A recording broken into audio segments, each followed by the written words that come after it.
If saying we're going to fight to retake our country is now incitement and is now is sedition or is something that you could impeach someone over, then every single political candidate in history, I mean, just take a listen. Here's the bite, because this is the honest truth. If you're being an honest politician on both sides of the aisle, I get a lot of fundraising emails. I get a lot of their emails. I see a lot of words like fight. I see a lot of words like retake. I see words like we're under attack. Okay?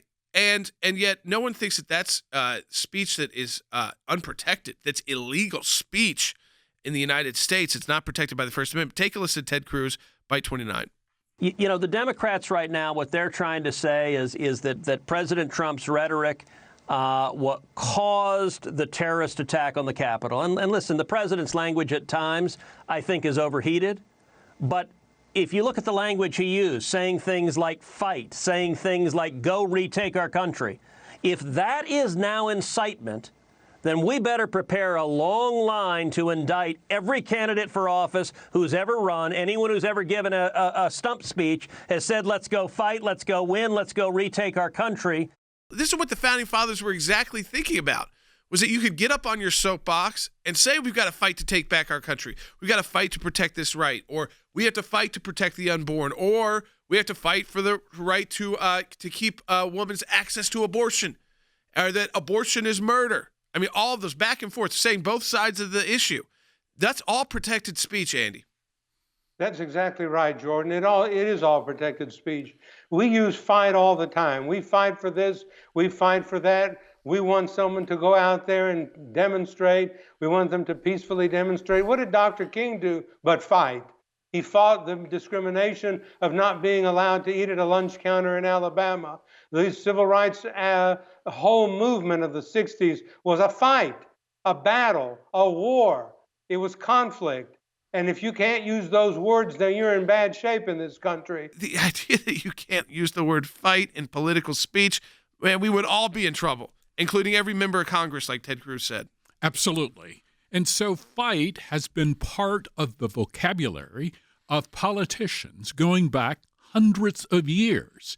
And in fact, if you look at recent history, the recent history of the Democrats over the last 12 months or so, they have been encouraging people to do what? To fight in Portland, Oregon, to fight in Seattle, to fight in Minnesota, in St. Louis, you name it. Wherever riots have been found, Democrats have been urging people to continue to fight.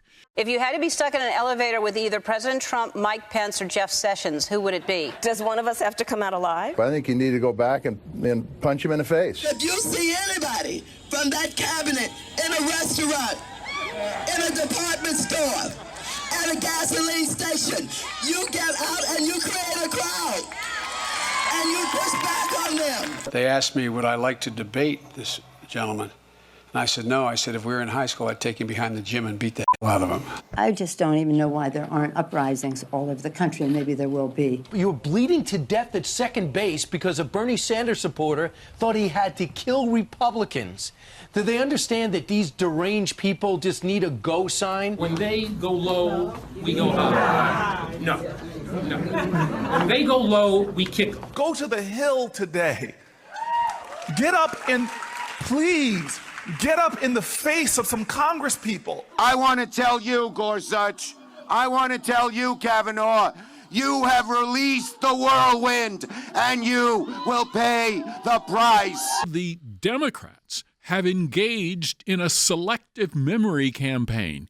They're basically saying we can use the word fight as much as we want to, but when a Republican uses the word fight, then that Republican faces legal jeopardy. This is clearly and unmistakably a double standard, and it's unsustainable.